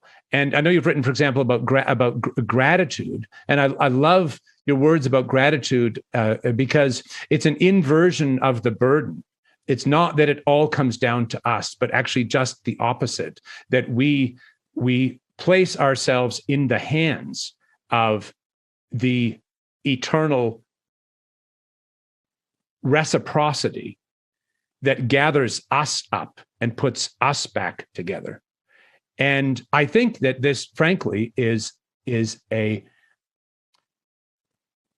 deeply rational standpoint that can be shown to be, despite my not making it very articulately here today, shown to be true in economics, in physics, in biology, in sociology, and certainly in all of the higher order spheres of human knowing. This is the nature of what we are and what the world is. And this is where, your image of the Pantocrator, I think this comes back to this because what fundamentally is going on there is that, the logos is in us. It's actually in us. That's why when you talk about the divine significance of truth and speech, that, we are made to understand ourselves in relation to the whole. That is an intrinsic human need and an intrinsic human ability. And I think that this is where my life is about trying to, in whatever small way I can, open. If the nihilists darken the horizon and close off in the way that brutalist architecture does, close off what we're allowed to become and understand ourselves as, then I think the work of our time is to open it back up. And that is really what the humanities are fundamentally about. You can go back to, one of the things I despise about the current structure of the academy is it acts as though, these things are just for the few. But, think about, Homer. I mean, Homer was the mode of educating the Greeks for, 1,000 years. The Pantheon was right there on the highest hill where everyone could see it. Same with Gothic architecture. J.S. Bach, perhaps the greatest musician who ever lived, was a parish church musician. Anyone, I presume, could walk in the doors and listen to his cantatas. I mean, Dickens, when Dickens wrote, I've heard recently, people would line the docks to wait to see what was the next installment of Dickens. And so what I think, most fundamentally is that the antidote to the spiritual crisis, civilizational, cultural crisis we're living in is really fundamentally simple in it. At least it's what we can state it as, and that is to open the horizon again, to turn the lights back on. And what that means is to turn them on so that individuals can better come to understand themselves in relation to these higher order realities in the image of which they are made, and in relation to which their fundamental realization essentially depends. So there's critiques of, let's say, thought in relationship to the ideal, the Freudian critique of religious structure, that it's infantile. And perhaps that's a consequence of the hypothesis of the divine afterlife that awaits us all. Freud regarded that as an infantile response to the reality of death. And then there's the Marxist criticism that religion only serves power and it's the opiate of the masses. But it's striking to me how poorly the alternative position has been defended, given its unbelievable power. I mean, look, we all seem to recognize within ourselves that we have moral culpability, as far as I can tell, because I've never met anyone who hasn't tortured themselves to a tremendous degree as a consequence of their own perceived inadequacies in relationship to the ideal. I see that people take the deepest pleasure that's possible in life in the facilitation of the development of others. I don't believe that. I believe that's wisdom to notice that, to say, well, it isn't the service to my momentary desires for pleasure, or even comfort for that matter, where I'm going to find the deepest significance, life-sustaining significance that keeps me away from nihilistic hell and the desire to destroy and hurt. It's going to be something like service to the greater good, and primarily in the form of, well, other people and their longest possible term interests, and that we have not only a divine responsibility to do that, but a divine capacity to do that, that if not manifested, cripples us spiritually and physically, for that matter. And I mean, the ultimate significance of that remains unknowable, but I don't see any logical flaws in the proposition. I mean, I looked at the manner in which the Mesopotamians built their savior, Marduk. Marduk has eyes all the way around his head, and he speaks magic words. The cosmos comes into being and disappears as a consequence of his utterances. And like, there's this sense emerging in Mesopotamia as the consequence of the aggregation of all these cultures that the highest order being is extraordinarily attentive, hence the all-encircling eyes, and is capable of the deepest and most profound speech. And that's not a realization that's in any means trivial. The Mesopotamians had wars between all of their representations of their gods, and what they elevated to the highest position was this all-seeing, truth-speaking capacity that also went forward and confronted chaos and built the world as a consequence. And the influence of that set of ideas, or the derivation from the same set of ideas for the Jewish conception of Yahweh, is quite clear. And you see the same thing emerging in Greece with the building of a pantheon of gods and the proposition that something occupies the apex, something Apollonian or something of that nature. And then you see that revolution take place with the dawn of Christianity and the insistence that there's something fundamental about consciousness and spoken and the spoken truth that is constitutive of reality. And you ask yourself, well, do you believe that? And the answer is, well, you treat people like you believe that because you hold them responsible for the consequences of their utterances, and you judge their character on the basis of what they say, and and on whether or not they act out what they say. And so we hold each other to these standards with everything that we do, and we berate ourselves when we don't live up to them. And I don't understand how it is that we can be said not to believe it. Now, there's the dogmatic element, the hypothesis, for example, that Christ is literally the Son of God. And I mean, my knowledge runs out very, very rapidly when speculating about such things, but certainly seems to me that Christianity has at least been a very long conversation about what the nature of the good is, and that's spilled out into the humanities and underlies our culture, and that has very little to do with the expression of power. It's not the right lens through which to view things. It's devastating. It's wrong. It's cynical, and I think it appeals to envy and the desire to tear down. Well, I think that two things I would say just very quickly, Jordan. The first is that we have immense resources in our own past and in the past of every culture. I mean, one of the things I love about your work is how syncretistic it is. Here you've moved in the last 5 minutes. Moved from Marduk to and the Pantocrator to the Greeks, and good on you for doing it. I mean, that's I think I want to say that. You say people have not been good at making the counter argument. You've been very, very good at making the counter argument, and the millions of people who've had their lives touched and ennobled and deepened by taking seriously the things you point towards are proof of that.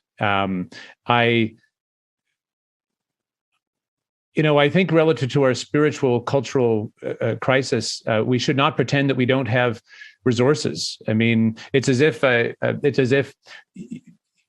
situation is if you were to give young people the challenge of building something beautiful, and if you were to say, well, you're absolutely not allowed to look at or have any knowledge of any previous building, well, the results are not going to be very good. But as soon as you say, and you can go back to Palladio and Vitruvius and look at all these models and discover all of the things that they give you, I mean, the results will be amazing. And so I want to drive towards a kind of optimism, not rooted in kind of silly blindness about the depth of our problems, but rather in the nature of what is most real, and the whole treasure house of tools. It's like we have these spotlights from the past to help us understand ourselves and the world around us, in philosophy and religion and literature and architecture and in art and painting and music. I mean, for God's sakes, I mean, we've got an unspeakable treasure house here, and it may be that as we dig into that, we see that we uncover ourselves more and understand ourselves more adequately. I want to one example. For example, I think one thing that is I live in a very beautiful city in historic Savannah, and I live on the edge of a just absolutely stunning civic space park called Forsyth Park. I hope you can come and see it someday. There's a beautiful fountain in the middle of it, and it has these oak trees, these live oaks that were planted by people long dead now. These oaks of 1 to 2 to even 300 years old. And I not infrequently see young couples coming to stand in front of one of the biggest oak inside the park proper to get married. They stand there with the justice of the peace and exchange simple vows. And I think we have to ask ourselves, what in the hell is going on there? And it seems to me, very beautiful and in a way very simple. It's that they wish that their vows, they're aspiring to be to each other in some way as the oak tree, as able to live up to the the love that they are called to, and they want to instantiate that by that's why they return to the garden and the tree in the center. Yes. And act out Adam and Eve. Yes. Reborn. Yes. But there's a related point I would make, and that is that we are not starting fatherless in the regeneration. I mean, I absolutely I'm the president of Ralston College. If the father's nothing but a tyrant. Yes. Well, that's the thing. We can't. Yes. We've got to stop thinking that way. The father isn't a tyrant. Yes. This is what's so sad. I mean, I've been in enough cities with you to have been very touched at the people coming up to you, and I know you almost invariably get emotional when you discuss what it means to you to have people come and thank you for your work. What I am so struck by in those experiences and in the people who come increasingly to us at Ralston College is, we had a young man drive all the way from Utah without telling us in the hope of just meeting someone here. Had someone move to Savannah, a former military young man, without telling us. And the question is, what is going on there? These young people who turn to us are not animated by the culture wars, fundamentally. They are already seeking out higher order realities.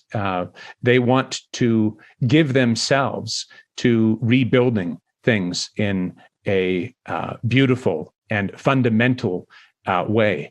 And I think we need to remember, we must absolutely not buy the line that the revolutionaries want to force down our throats, which is that, the whole past is wicked and terrible, and there's nothing of value there at all. Because once we do that, we have cut ourselves off from the very sources of the regeneration. It's not that we return to the past. You can't return to the past. But it's like my image of trying to build beautiful buildings without any access to anything that's ever been built before.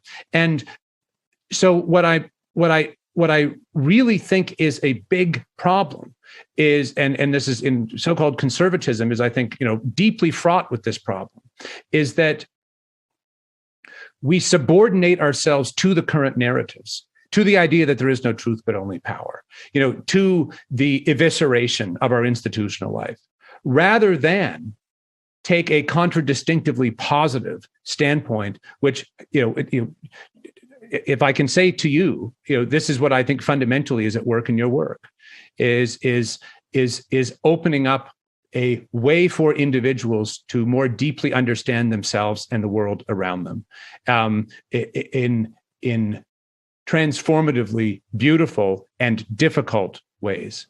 Why do you stress architecture? That seems to have a particular meaning for you.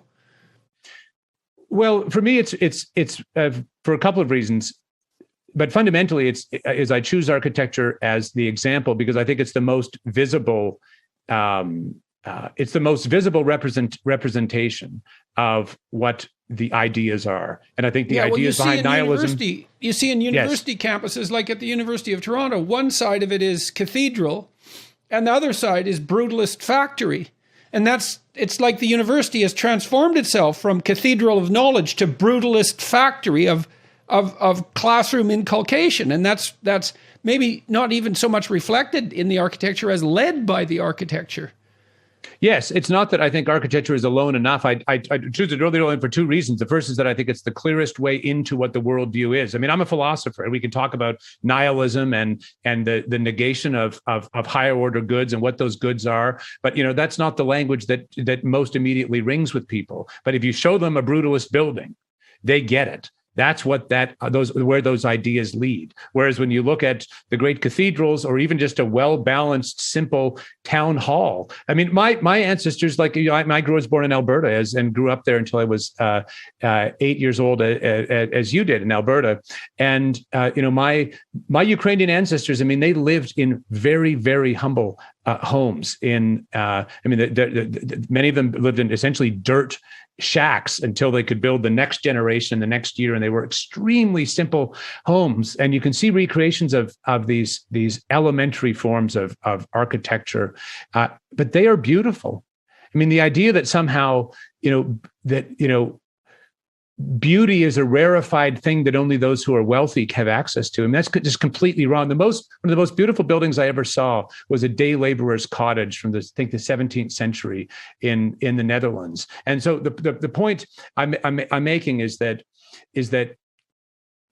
architecture matters both because it's a symbol of what the closing down of the horizon is, and conversely, a symbol of what opening up of the horizon looks like. I mean, if you live in a place with a beautiful building, that building becomes a means of understanding yourself. In some sense, that building is yours, and it elevates and opens you up. The proportions of the building, the symmetry, that becomes a way of your becoming proportioned or understanding yourself as within those. Now, I don't think by any means architecture is sufficient. I think, in fact, it's even subsidiary to higher order things, whether it's educational, religious, civic, political, familial. I mean, the turning on of the lights again, the opening up of the horizon needs to happen, in my view, at every level, in every domain of our culture. And architecture is just one example to help us understand both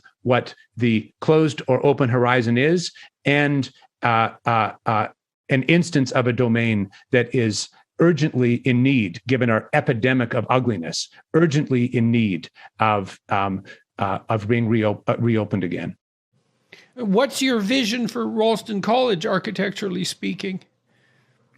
Well, we are we're living in Ralston College in Savannah, and so far as we have and will have in-person programs here, our endeavor is to repurpose historic buildings in the historic core in order to make this sublimely beautiful historic downtown the campus, rather than to build anew. Now, if we, for example, were to have $100 million and build a new campus in some beautiful place, we would really simply, I think, want for that to be in coherent conversation with the history of collegiate architecture. But as I say, fundamentally, we chose Savannah actually because it is a sublimely beautiful place, and because the natural and architectural beauty, we think, is a powerful analog to the discovery of the intellectual riches of the classroom. Can I ask you where the project is in its current state of development? Certainly. I would perhaps say just by introduction that our analysis and the need for founding new institutions is directly related to the things we've just been speaking about, the cultural, spiritual crisis, the upstream influence of the university over everything else, the fact that it is the epicenter of, at very best, unhelpful, at worst, downright toxic forms of ideology that spread through anything and everything, that is catastrophically beset with high costs, low value, and so on and so forth. But our analysis is simply that there is huge demand in young people for alternatives, people who are seeking alternatives to the indoctrination and activism and fraudulent low value of the academy. I mean, I think your own work has shown this about as clearly as anything else historically ever has, that it's a mistake to concede your new book, you write about the need for creative dynamism in relation to our institutions. And it seems to me we're in a moment, not only in which that is urgently necessary, but also eminently possible if we have only the courage to do it. So what I would say is a few things. The first is that Ralston College has really four fundamental commitments. First, to seek the truth with courage. Second, to apprehend beauty in all of its forms. Third, to the freedom of speech and thought that are the conditions of those pursuits, and finally to the friendship or even fellowship that is the context for all of these pursuits. And what's become clear to us, Jordan, over the years is it's been a long runway. It's not easy getting a college going. Anyone who thinks that you need to go off and fight in a war in order to undertake something really hard of value can call me up and we'll have a talk about other projects that may be very, very difficult to bring into the world, but necessary and beautiful. What's become clear to us in these years of development, which we're sort of at the end of as we now are launching our first programs and first degree, is that Ralston College has a double vocation, both on the one hand to be a reinvention of the academy, a place for in-person degrees, a new model for the university that can, we hope, be pretty radically disruptive, not just because we're going to change everything, but we hope that it will lead to many other people doing new and different and more beautiful and more adequate and perhaps cheaper and faster, but above all, just more important and higher value things in the space of higher education. So on the one hand, to be a reinvention of the academy, a reinvention and a revival of the academy. But on that side, we've received our degree granting powers from the state of Georgia. We expect to launch our first degree this autumn. In what? This first degree will be a master's in the humanities. So it will be a pretty intensive boot camp in thinking about the big ideas, tracing them and their development through history, which we think is important both as a revival of those forms of life and thought and culture, but also because we think they are as it were, the key to opening up the depths of the self for the students themselves. It's not that every human, if I can't play the piano, it's not that every, you talked about resentment earlier, it's not that every human being should have to play the piano like Martha Argerich or Glenn Gould from your current town of Toronto. 99.999% of human individuals couldn't play the piano that way. But because Glenn Gould could and did, we can all hear the music. And in some level, I think what the high end of the academy is about playing the music so we can all hear it. And so on the one hand, it's the reinvention of the academy in a degree form. But on the other hand, the second side of this double vocation is to be a kind of platform of humanistic inquiry for anyone, anywhere, who wishes to engage with the riches of the humanistic tradition, who wishes to seek the truth with courage, who wishes to ask the fundamental human questions that every human being must face about truth and beauty and forgiveness and love and suffering. I put a reading list online of 100 books. It's at jordanbpeterson.com under books for those who might be interested in. People are buying those books like mad and reading them. And it does really seem to me that, if you can open up access to people to these great ideas and provide them with a pathway, that there's all sorts of people who are more than willing to tread down that pathway as rapidly as possible. And so, I'd be interested as we progress in this conversation at some other point to know in more detail what it is that you're planning. But I would like to ask right now, how do you envision opening up the humanities to a broader range of people? What are you going to do that's different, or what are you hoping to do that's different? Well, there's in one sense, it's we have to confront the fact that the universities have, in many respects, I'm not a catastrophist. And there are many wonderful people teaching in many, institutions around the world. It's not like it's just all bad all the time everywhere. But I think, and I clarify things because I don't want to be perceived as a catastrophist. While I say that, the universities have, by and large, fundamentally forgotten, if not betrayed, their fundamental value proposition. Well, what's happened to enrollment in the humanities over the last 20 years? My understanding is that it's plummeted. Yes, of course, it's dropping from everything I I read. But I think we can look at this at a higher level of resolution, or a higher level of, if we zoom out a bit. I think we can say that when people, the average person anywhere in the world, when they are looking to make sense of their lives, whether it's suffering or loss or cancer or joy or sorrow or whatever, that the place they do not look for answers to those questions is to the university, by and large. And I think this tells us we're living in a historic moment in which the institutions that are meant to have those questions at their heart are no longer tending to them in any fundamentally visible way.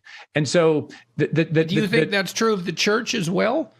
Definitely. I mean, again, with exceptions here and there and so forth, but I think at least in my experience, I can't speak for other religious traditions, I think that in many respects, not as a catastrophist, but in many respects, the various denominations of the Christian religion have lost their way in a way that is similar to the humanities having lost their way. And what I want to, just really insist upon is that, of course, Jordan, that there are certain kinds of intellectual activity or intellectual domains, let's say, string theory, or the highest and hardest questions in philosophy that are not fundamentally very easily accessible to anyone unless they have gone through years of apprenticeship to be able to encounter those questions. However, the vast amount of humanistic inquiry, of art and music and literature and architecture and so on and so forth throughout virtually every humanistic domain are not only accessible to, but are made for the enjoyment and illumination of human beings everywhere and anywhere. And I had a very moving experience with someone who's quite close to me in my extended family, who never really finished high school and who is very intelligent person. I hasten to add, not that intelligence should be any kind of marker of value as a human being. It is not. But we were in London, and my wife and I were suggesting we should go to Shakespeare's Globe and spend some, go watch a Shakespearean play.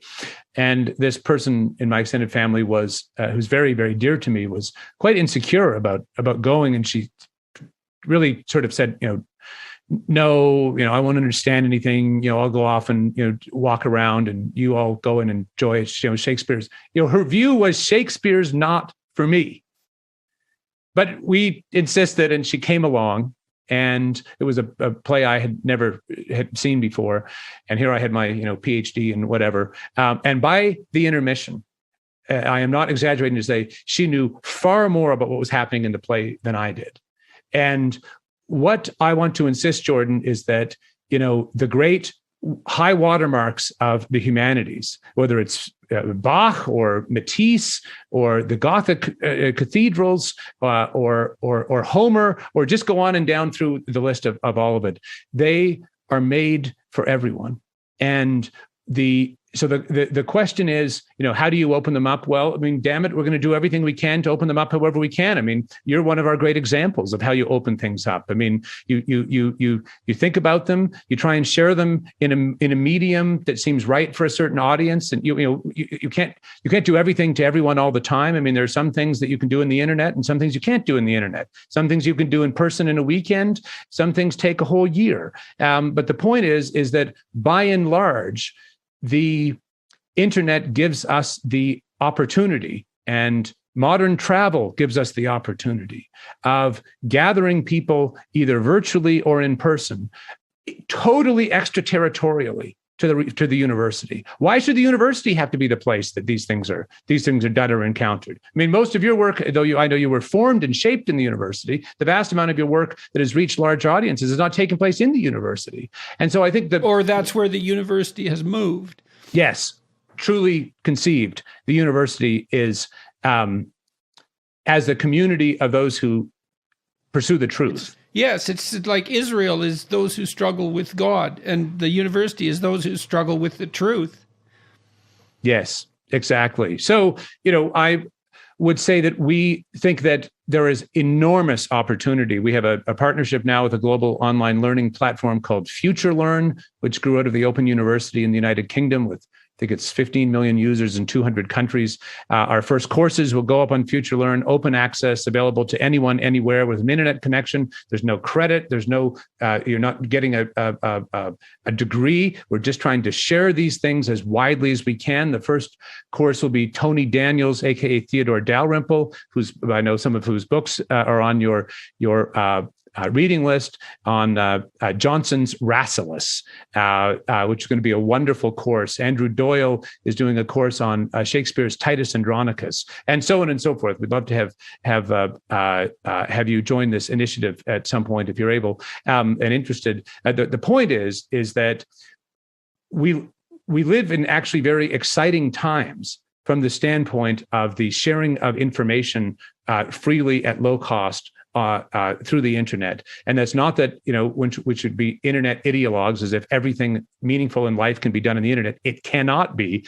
But we should, at the same time, as you have very beautifully and courageously shown, embrace the possibilities that it does, in fact, offer us. And, our deepest hope is that we can, if I can use a scriptural metaphor, break the alabaster box and take the greatest, most beautiful minds we can find, and to have them share the things that they know and understand for anyone who is seeking to ask those questions, to encounter those truths, to look at those beautiful things, and to understand